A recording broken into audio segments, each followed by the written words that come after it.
Բարի կեսօր հարգելի հետևորդներ, եթերում է IBC լուրերի հերթական թողարկումն է, ես Սվետլանա Պետրոսյանն եմ, նախ կարևորը համառոտ։ Քաղաքապետը ընդդեմ ազգային ժողովի փոխնախագահի Վարդան Ղուկասյանը հայցադիմում է ներկայացրել Ռուբինյանի և Հայաստանի Հանրապետության դեմ։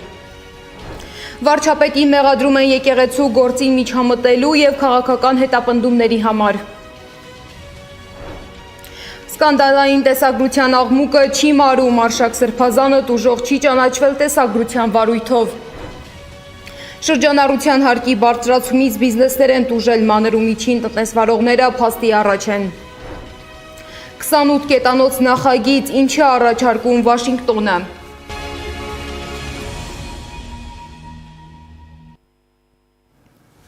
Եվ այսպես Գյումրու քաղաքապետ Վարդան Ղուկասյանը հայցադիմում է ներկայացրել ազգային ժողովի փոխնախագահ Ռուբեն Ռուբինյանի և Հայաստանի Հանրապետության դեմ։ Նա պահանջում է ոչ միայն հերքել զրպարտության համարվող տեղեկությունները, այլև ճանաչել իր անմեղության կանխավարկածի խափանման փաստը և վճարել փոխհատուցում 500,000 դրամ։ Ինչպես գրում է հետքը, հայցադիմումը երեկ ներկայացվել է Շիրակի մարզի ընդհանուր իրավասության դատարան։ Ռուբեն Ռուբինյանը Facebook սոցիալական ցանցի իր էջում տարբեր գրառումներով կաշառակեր Սրիկա է անվանել Վարդան Ղուկասյանին այն բանից հետո, երբ հակակոռուպցիոն կոմիտեում քննվող քրեական վարույթի շրջանակում Ղուկասյանին մեղադրանք են առաջադրել։ Մասնավորապես հրապարակումներից մեկով Ռուբեն Ռուբինյանը Վարդան Ղուկասյանի նկարին կից գրել է. 6 ամիս և 1 օր ըստ հակակոռուպցիոն կոմիտեի ուղիղ այսքան պահանջվեց, որպեսզի սա վերադառնա կաշառակերության իր սիրած գործին ու բռնվի։ Սրա համար քաղաքական պատասխանատվություն են կրում իրեն քաղաքապետ դարձնողները Քոչարյանը, Սարգսյանը, Վանեցյանը, Դաշնակցությունը և մյուսները։ Ղուկասյանը գտնում է, որ խախտվել է իր հիմնարար արդար դատաքննության իրավունքը և դատական կարգով պահանջում է հաստատել խախտման փաստը։ Իսկ մի շարք լրատվամիջոցների ներկայացուցիչներ, քաղաքական գործիչներ, իրավապաշտպաններ դատախազություն հաղորդում են ներկայացրել Հայաստանի վարչապետ Նիկոլ Փաշինյանի դեմ, նրան մեղադրելով քաղաքական ընդդիմախոսներին հետապնդելու և հայ առաքելական եկեղեցու գործերին միջամտելու համար։ Այս ճնշումները հիմնականում ուղղված են հայ առաքելական եկեղեցու, կաթողիկոսի, բարձրաստիճան մի շարք հոգևորականների և նրանց ընտանիքների, նաև գործարար Սամվել Կարապետյանի ու եկեղեցուն աջակցած այլ գործիչների դեմ։ Հայաստանի իշխանությունը խախտելով սահմանադրության և օրենքների պահանջները, կոպտորեն ոտնահարում են մեր ազգային կրոնական կազմակերպության ինքնակառավարման սկզբունքը, նրա սեփականության իրավունքները, իշխանական լիազորությունների չարաշահմամբ և ինքնաիրավչությամբ միջամտում նրա ներկազմակերպման գործերին, խախտում մասնավոր և ընտանեկան կյանքի, պատվի ու բարի համբավի անձեռնմխելիության սկզբունքը։ Փաշինյանն անձնական պատասխանատվություն է կրում նշված խախտումների համար, քանի որ հենց նա է ղեկավարում, կազմակերպում և իրագործում է վերոնշյալ հանցագործությունները։ Մենք դատախազությանը կոչ ենք անում միջոցներ ձեռնարկել սահմանադրական և օրենսդրության շրջանակում քրեական պատասխանատվության կանչելու վարչապետ Նիկոլ Փաշինյանին և նրա բոլոր հանցակիցներին։ Ամիսներ առաջ իշխանության թիրախում էր նաև Մայր Աթոռի դիվանապետ Արշակ arքեպիսկոպոս Խաչատրյանը։ Արշակ Սրբազանը սկսվեց բուռն քննարկվել հայկական Wikileaks անվանումով նորաբաց տելեգրամյան ալիքի հրապարակած ինտիմ բնույթի տեսագրությունից հետո, որը իշխանությունը վերագրում էր Արշակ arքեպիսկոպոս Խաչատրյանին։ Տեսանյութի վերաբերյալ քրեական վարույթով Արշակ Սրբազանը տուժող չի ճանաչվել։ Փաստինֆոյի հետ զրույցում հայտնել է փաստաբան Արսեն Բաբայանը։ Վարույթը նախաձեռնվել է, նախաքննությունն իրականացվում է անձի անձնական կյանքի գաղտնիությունը խախտելու հոդվածով։ Մինչդեռ, եթե Արշակ Սրբազանն ասում է, որ տեսանյութի բովանդակությունն իր հետ կապ չունի, հետևաբար այդտեղ առկա չէ անձնական կյանքի գաղտնիության խախտում։ Արշակ Սրբազանն ասել է, որ տուժել է այլ արարքից, իր և եկեղեցու նկատմամբ թշնամանք և ատելություն տարածելուց, այսինքն Արշակ Սրբազանի նկատմամբ եղել է ատելության տարածումը։ Հորդորել ենք, որ այս ուղղությամբ քննությունն իրականացվի։ Մարդու իրավունքների պաշտպանի հանձնարարությամբ ՄԻՊ ներկայացուցիչները երեկ այցելել են Արդարադատության նախարարության Աբովյան քրեակատարողական հիմնարկ հանդիպելու այնտեղ պահվող Լիդիա Մանթաշյանի հետ։ ՄԻՊ գրասենյակից տեղեկացնում են, որ առանձնազրույցի ընթացքում Մանթաշյանը որևէ բողոք չի ներկայացրել ոչ քրեակատարողական հիմնարկի վարչակազմի, ոչ էլ պահման պայմանների վերաբերյալ։ Սակայն ըստ գրասենյակի նա մտահոգություն է հայտնել արդեն երկար ժամանակ իր նկատմամբ կիրառված կալանքի իրավաչափության մասին։ Նկատի ունենալով, որ Հայաստանի Հանրապետությունում կալանքի կիրառման պրակտիկան շարունակում է մտահոգիչ մնալ, մարդու իրավունքների պաշտպանը, պահպանելով կոնկրետ գործով դատարանի գործունեությանը չմիջամտելու պահանջը, այդուամենայնիվ հարկ է համարում եւս մեկ անգամ ընդգծել, որ կալանքը որպես խափանման միջոց կարող է ընտրվել միայն բացառիկ դեպքերում, երբ այլընտրանքային խափանման միջոցների կիրառումն անբավարար է վարույթի ընթացքում մեղադրյալի պատշաճ վարքագիծն ապահովելու համար։ Մարդու իրավունքների պաշտպանը եւս մեկ անգամ իրավասու մարմինների ուշադրությունն է հրավիրում նշված հարցին, հաշվի առնելով, որ կալանքի ինստիտուտի չարաշահումը կարող է լրջորեն վնասել քրեական արդարադատության ամբողջ շղթայի նկատմամբ վստահությունը եւ առաջացնել այլ համակարգային խնդիրներ։ Իդեպ Լիդիան ուղերձ է հղել քրեակատարողական հիմնարկից։ Նա գրել է, որ ում դատարանն ազատ է արձակել, արգելել է գնալ մարդաշատ վայրեր։ Նրա խոսքով պարզ է, որ խոսքը մարդաշատ զորամասերի, մարդաշատ բժշկական կենտրոնների, մարդաշատ հարսանիքներ եւ այլ վայրեր այցելելու մասին չէ, այլ հենց հանրահավաքներին չմասնակցելու մասին է։ Եվ հոգևորականների եւ իմ եւ մյուս քաղբանտարկյալների կալանավորումը իթիվս այլ նպատակների մեկ ընդհանուր նպատակ ուներ՝ ահաբեկել, վախեցնել, կոտրել մեզ եւ մյուս այլախոհներին։ Ուրախ եմ, որ չեք ահաբեկվել, իսկ ես այս 5 ամիսների ընթացքում ավելի ուժեղ եմ դարձել։ Շատ եմ ցավում, որ մեր պետությունը հայտնվել է այսօրվա վիճակում, երբ դատավորն առաջնորդվում է ոչ թե իր սեփական համոզումով, այլ կատարում է իրեն թելադրվածը։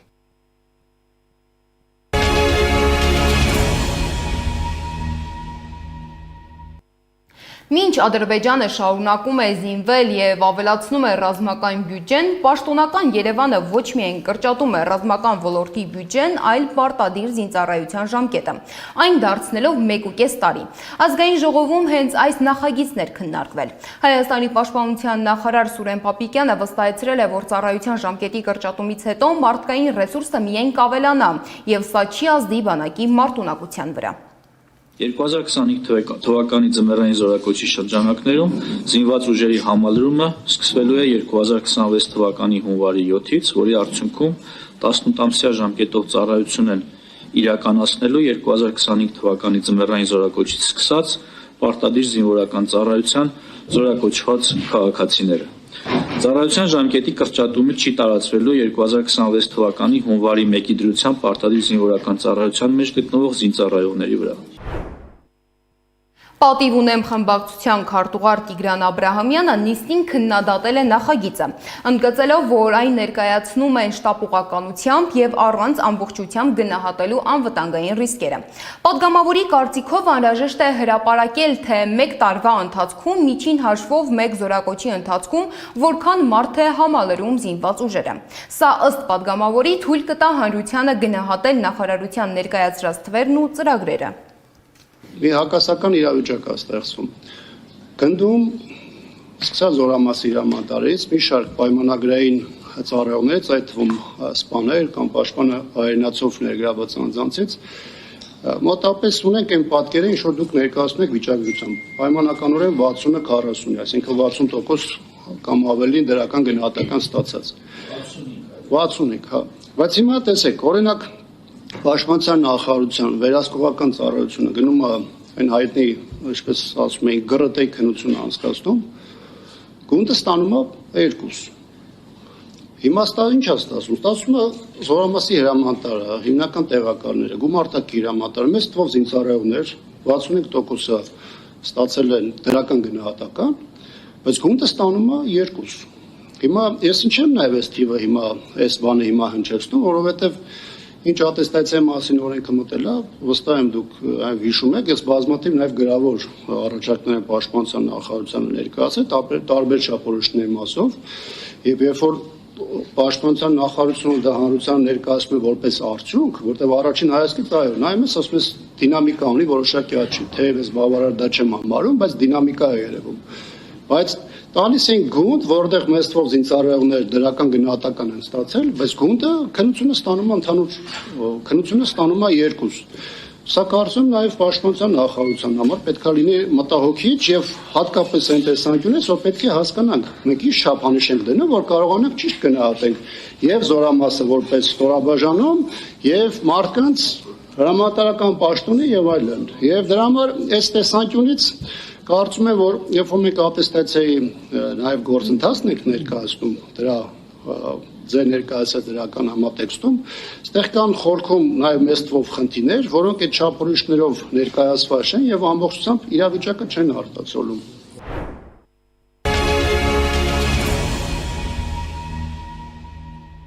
Հարկերի բարձրացման կողմնակի ազդեցությունները, որոնց մասին մասնագետները դեռևս նախորդ տարվանից խոսում են ու զգուշացնում, արդեն դարձել է իրականություն։ Փոփոխությունը առաջին հարվածը հասցրել է փոքր եւ միջին բիզնեսին։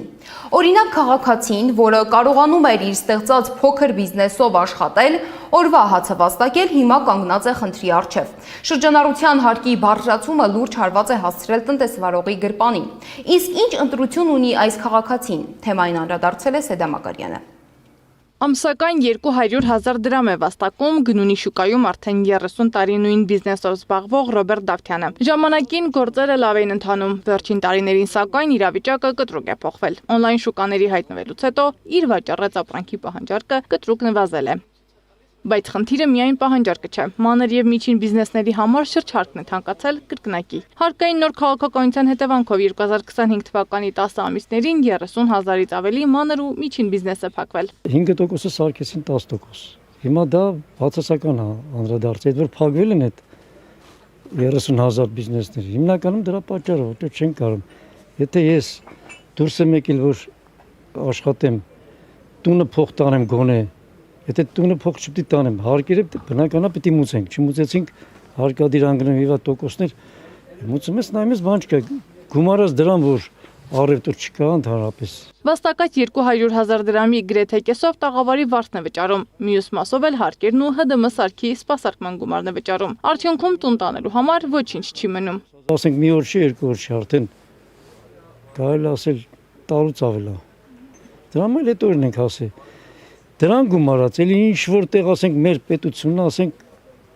ասում ենք լավ, հարկերը մուծեցինք, բայց դրան գումարած օրական մեկը գալիս է պայմանագիր ենք բանում, որ ՀԴՄ-ի սպասարկման փողը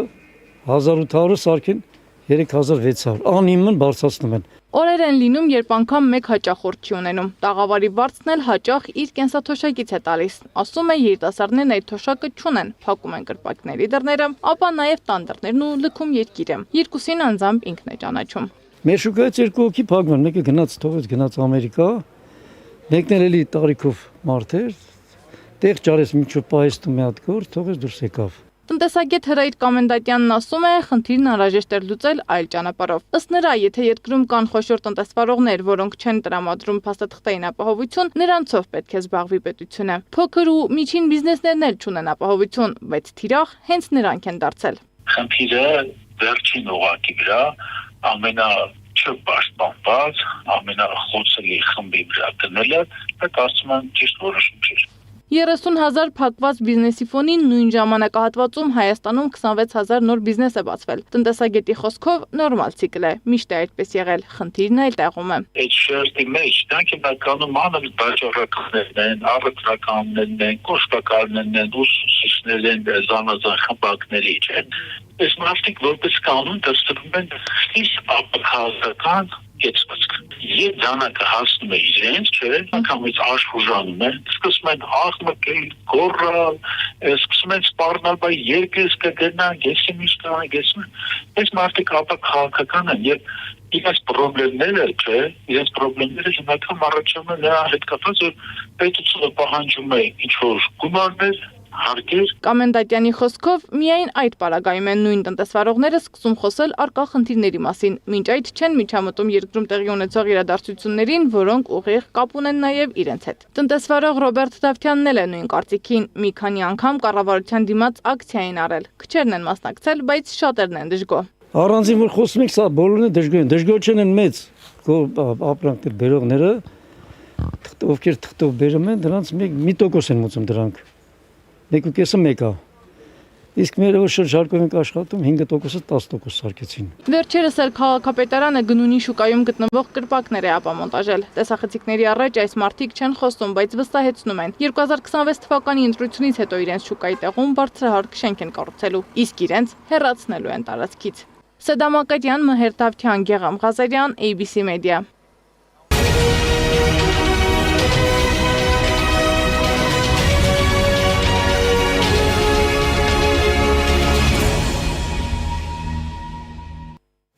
Թրամփի խաղաղության նախաձեռնությունը կկարողանա վերջ դնել ռուս-ուկրաինական պատերազմին, թե ամեն ինչ կրկին կմնա թղթի վրա։ Ժնևում կայացել է բանակցությունների հերթական փուլը։ Ամերիկայի Միացյալ Նահանգների պետքարտուղար Մարկո Ռուբիոն հայտարարել է, որ Ռուսաստանի կողմից Ուկրաինայի դեմ պատերազմը դադարեցնելու Ամերիկայի Միացյալ Նահանգների առաջարկած ծրագրի վերաբերյալ բանակցություններում նշանակալի առաջընթաց է գրանցվել։ Ինչպես գիտենք, Վաշինգտոնը ռուս-ուկրաինական հակամարտության լուծման համար առաջարկել է 28 կետից բաղկացած նախագիծ։ Ինչ ծրագիր է դա, ինչ նպատակ ունի, հարցերի պատասխանները ռեպորտաժում։ Ամերիկայի Միացյալ Նահանգների կողմից Ուկրաինային եւ Ռուսաստանին առաջարկված 28 կետերը կողմերը քննարկել են Ժնևում, իսկ ավելի ուշ Սպիտակ տունը հայտարարություն է տարածել, չբացառելով, որ տեքստում խմբագրումներ կլինեն։ Եթե այսպես է հայտարարվում, դա նշանակում է, որ փաստաթուղթը միակողմանիորեն գրվել է Միացյալ Նահանգներում, հետո նոր ներկայացվել է կողմերին, բայց հանրային է դա արվել, ներկայացվել է կողմերին քննարկման համար։ Ամերիկյան կողմի առաջարկությունների ու քննարկումների համար բաց լինելը քաղաքական փորձագետ Հակոբ Բադալյանի կարծիքով ամենևին պայմանավորված չէ Ուկրաինայի շահերով։ Ես չեմ կարող ենթադրել, թե Ուկրաինայի իշխանությունը ինչ առաջարկներ կանի, բայց համոզված եմ, որ Ուկրաինայի իշխանության առաջարկները սկզբունքորեն պայմանավորված են, ինչպես նշեցի, հենց այդ իշխանության անվտանգության հարցերով։ Ժնևի հանդիպումից հետո Միացյալ Նահանգների պետքարտուղար Մարկո Ռուբիոն հայտարարել է, որ կողմերը համաձայնության են եկել կետերի մեծ մասի շուրջ։ Բադալյանն այս հարցում կարևորում է Միացյալ Նահանգների ներքաղաքական նպատակներն ու շահերը։ Թրամփի նպատակը իհարկե ուկրաինական պատերազմի դադարին հասնելն է, որպեսզի հենց Ամերիկայում իր քաղաքական դիրքերի ամրապնդման հարցերով ավելի պայմանական ասած հանգիստ իրավիճակում զբաղվի, հատկապես կոնգրեսի միջանկյալ ընտրությունից առաջ։ Միջազգայնագետ Սուրեն Սարգսյանի պնդմամբ էլ չնայած այս պլանը ստեղծվել է երկարատև բանակցությունների ընթացքում, ավելի մեծ է հավանականությունը, որ հենց սրանով ամերիկյան կողմը կկարողանա խնդրին խաղաղ հանգուցալուծում տալ։ Սա կարծես թե վերջին ամբողջական եւ համապարփակ փորձն է, որը Թրամփի վարչակազմը իրականացնում է կողմերին բանակցությունների սեղանի շուրջ նստեցնելու նպատակով եւ կարծում եմ սա ավելի մեծ շանսեր ունի հաջողության հասնելու այս նախաձեռնությունը։ Ուկրաինական կողմը, սակայն, մի քանի կետի շուրջ տարաձայնություններ ունի, մասնավորապես Ուկրաինայի զինված ուժերի թվաքանակը, Զապորոժիեի ատոմակայանի նկատմամբ վերահսկողությունն ու գերիների փոխանակման ձևաչափը։ Միջազգայնագետի խոսքով այս կետերը եւս կարևոր էներգետիկ ու անվտանգային դեր ունեն Ուկրաինայի համար։ Ուկրաինական կողմը ցանկանում է հնարավորինս ամրացնել իր շահերը այս փաստաթղթով եւ կարծում եմ սա է պատճառը, որ լրացուցիչ քննարկումների կարիք է զգում ուկրաինական կողմը, ինչու՞ չէ նաեւ էներգետիկ անվտանգության ապահովման տեսանկյունից։ Ռուբիոյի այն հայտարարությունը, թե ամերիկյան կողմը բավականին հիմնավոր պատկերացում ունի, թե ինչն է կարևոր Ռուսաստանի համար, Բադալյանը կապում է Ալյասկայում Ռուսաստանի եւ Միացյալ Նահանգների միջև հանդիպման հետ։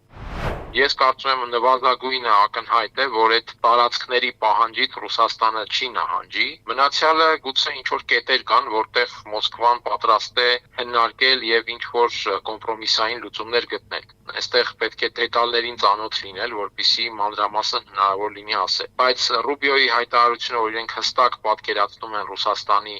շահերը այդտեղ, սա նշանակում է, որ ռուսների հետ կա հստակ համաձայնություն եւ հստակ պայմանավորվածություն այդ կարգավորման պլանի առանցքային դրույթների մասով։ Միացյալ Նահանգների կողմից Ուկրաինային եւ Ռուսաստանին առաջարկվող 28 կետից բաղկացած փաստաթուղթը նոյեմբերի 21-ին հրապարակել էր Reuters-ը։ Եվրոպական միությունը փաստաթղթի մասին տեղեկացել էր միայն դրա հրապարակումից հետո։ Այսօր Հայաստանի ազգային հերոս Ավոյի ծննդյան օրն է։ Եվ ցավոք, հենց այս օրը նոյեմբերի 9-ի եռակողմ համաձայնագրի համաձայն հանձնել ենք նաև Քարվաճառի շրջանը։ Ազատ Արցախը արդեն 5 տարի է Քարվաճառի ճանապարհին չի ողջունում մեզ։ Քարվաճառի հանձնման հետևանքով Արցախը կորցրել է շուրջ 2000 քառակուսի կիլոմետր տարածք, բնակեցված 1 քաղաք եւ 17 գյուղ,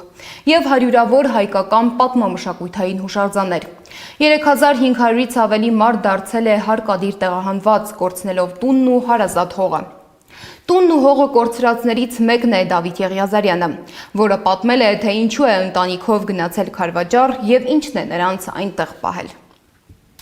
Երևանի փոշոտ փողոցներից փախուստ դեպի Քարվաճառի անտառներ։ 8 տարի առաջ այս ցանկությունն է Դավիթին ու կնոջը Թամարին քարվաճառ տարել։ 1 տարվա ընթացքում նորաստեղծ ընտանիքը հողամաս է գնել, տուն կառուցել ու նվիրվել աշակերտներին կրթելու առաքելությանը։ Ինչու հենց քարվաճառը ընտրեցինք, կես կատակ, կես լուրջ, որտեվ այնտեղ օծերը քիչ են, կինս մի քիչ վախենում է օծերից։ Իսկ եթե լուրջ, հիմնական պատճառներից մեկը քարվաճառը ընտրելու հենց քարվաճառի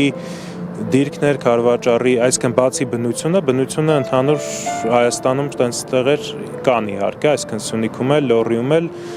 աուրան մի քիչ ավելի հետաքրքիր էր, ավելի ուժեղ էր, հատկապես որ երկար ժամանակ մարդ չէր ապրել, հետաքրքիր ինչ-որ sense վայրիություն կար քարվաճառում, բայց այն, որ ռազմավարական տեսակետից քարվաճառը Հայաստանի ամենակարևոր տեղերից մեկն է, դա անկասկած։ Հյուսիսից որպես բնական պատնեշ մռավի լեռնաշղթան էր։ Քարվաճառից էլ սկիզբ էր առնում Արցախի ամենախոշոր գետերից Թարթարը, անցնում էին ճանապարհներ, որոնք իրար կարող են կապել Ջերմուկը Մարտակերտի շրջանի Գետավան գյուղին, Վարդենիսը Բերձորին, Վանքին։ Արցախը Հայաստանին կապող այս ճանապարհները չխաչվեցին։ Միայն 2019-ից 20 թվականներին է գրունտային ուղի բացվել, սակայն ճանապարհային հանգույց որպես այդպիսին չի եղել։ Քարվաճառի շրջանը վերահսկելով հնարավորություն է ստանում վերահսկել Գեղարքունիքի, Վայոց ձորի, Սյունիքի մարզերը եւ Արցախը ամբողջությամբ, այսինքն եւ նաեւ վերջին պատերազմը, այսինքն 23 թվականի սեպտեմբերյան պատերազմը ցույց տվեց, որ հենց գլխավոր հարվածը էլի քարվաճառի շրջանից տեղի ունեցավ։ 44-օրյա պատերազմից հետո Հայաստանի նկատմամբ զինադադարի խախտումների զգալի մասը հենց քարվաճառի բռնազավթված տարածքներից էին։ Կենսական նշանակություն ունեցող շրջանում վերաբնակեցման ծրագիրը զրուցակիցս ձախողված է համարում։ Նրանք քարվաճառի 666-րդ բնակիչն էին։ Վերջին տվյալներով քաղաքում ընդամենը 800, իսկ շրջանում 3500-ից 4000 բնակիչ էր ապրում։ Երկար տասնամյակներ քարվաճառի շրջանի մեծ մասը անմարդաբնակ էր եղել, այսինքն ինչպես նշեցի, այդ վերաբնակեցման քաղաքականությունը ձախողվել էր քարվաճառի շրջանում եւ դա վերել հանգեցրել էր նրան, որ ընդամենը 16 բնակավայր կար փաստացի քարվաճառում եւ նրանցից շատերը օրինակ շատ փոքր էին, օրինակ կար ծար բնակավայր, որը պատմական իշխանանիստ է եղել տարածաշրջանի, բայց 20 թվականի դրությամբ մոտ 40-ից 50 մարդ էր ապրում այդտեղ եւ տարածքի մեծամասնությունը ուղղակի բաներ մարդու կողմից կպած չէր։ Քարվաճառին չսիրահարվել չէր լինի։ Ես տես մարդ չեմ ճանաչում, որ քարվաճառ եկած լինի ու քարվաճառին միանգամից սիրահարված չլինի։ Այդ սիրահարներից Մարիամն արցունքները խեղդելով է հիշում քարվաճառում իրենց արևկող տունը, աշխատասեր հարևաններին ու իր մանկության արահետները, որ այսօր առանց մեզ են մնացել, կամ մենք ենք մնացել առանց արահետների, այն էլ մանկության։ Քնելուց առաջ միշտ փորձում եմ, երբ որ աչքերս փակում եմ, պատկերացնել քարվաճառը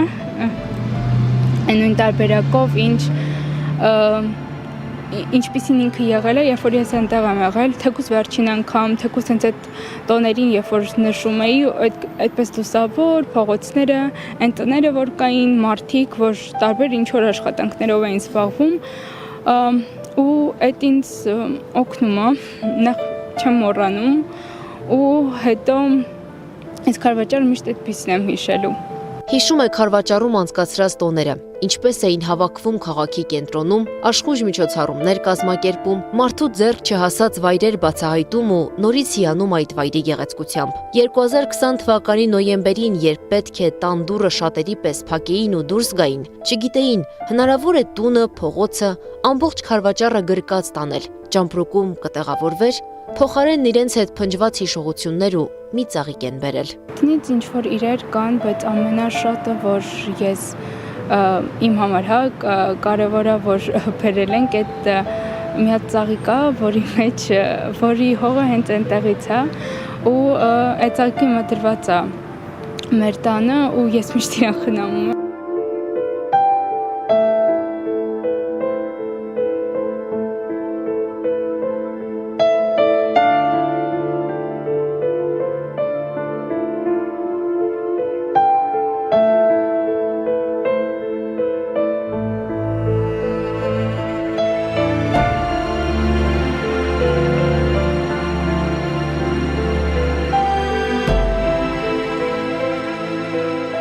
Ես հավատում եմ, որ գալու է այդ պահը, երբ Քարվաճարը նորից հայկական է լինելու, ինքը հայկականը հենց հիմա էլ է հայկական, բայց լինելու է հայրով բնակեցված, ես չեմ կարող ասել, թե այդ պահը երբ է գալու, բայց ես հավատում եմ դրան, ինձ թվում է դա ամենակարևորն է, որ հավատաս։ Անի Աբաղյանը, Դիկ Մալաքյան, Գեղամ Ղազարյան, ABC Media։ Այս ժամի համար նախատեսել էինք այսքանը, շարունակեք հետևել մեզ YouTube-ում, Facebook-ում, Telegram-ում, Instagram-ում և TikTok-ում, կամ այցելեք մեր պաշտոնական կայք 3w.abcmedia.am։ Ես Սվետլանա Պետրոսյանն եմ, ABC լուրերի հաջորդ թողարկումը եթերում կլինի ժամը 15-ին։